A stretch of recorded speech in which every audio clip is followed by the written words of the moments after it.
बहुत समय पहले सूर्यगढ़ राज्य में एक राजा राज करते थे। उसी राज्य में एक रामू नाम का गरीब लेकिन स्वाभिमानी युवक रहता था।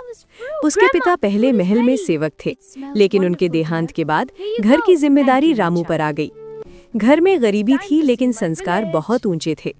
उसकी माँ हमेशा कहती थी, बेटा ईमानदारी कभी मत छोड़ना, यही तुम्हारी सबसे बड़ी ताकत है। रामू को महल में काम मिल गया। उसका काम था खजाने के कक्ष के बाहर सफाई करना और आने जाने वालों पर नजर रखना। एक दिन सफाई करते समय उसे जमीन पर एक छोटी सी चाबी मिली।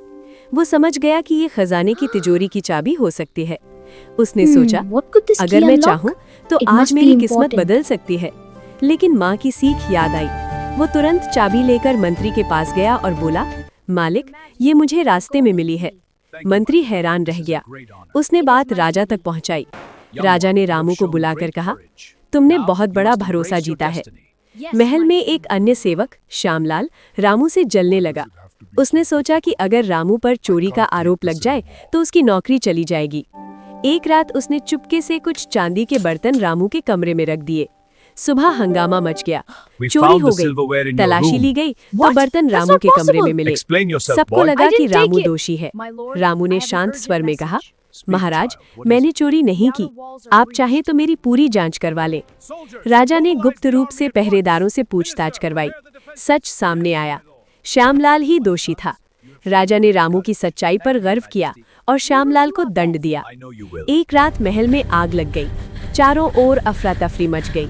रामू ने अपनी जान की परवाह किए बिना खजाने की कक्ष की ओर दौड़ लगाई।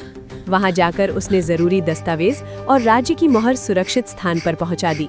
जब आग बुझी तो राजा को पता चला कि राज्य का महत्वपूर्ण खजाना और दस्तावेज रामू की वजह से सुरक्षित हैं। राजा भावुक हो गए। उन्होंने कहा, रामू, तुमने केवल खजाना ही नहीं, मेरा विश्वास भी बचाया है। अगले दिन पूरे दरबार के सामने राजा ने घोषणा की, आज से रामू को मुख्य सेवक बनाया जाता है। उसकी ईमानदारी और साहस राज्य के लिए उदाहरण है। रामू ने विनम्रता से कहा, महाराज, मैंने तो सिर्फ अपना कर्तव्य निभाया है। राजा ने उत्तर दिया, कर्तव्य निभाना ही सबसे बड़ी वीरता है।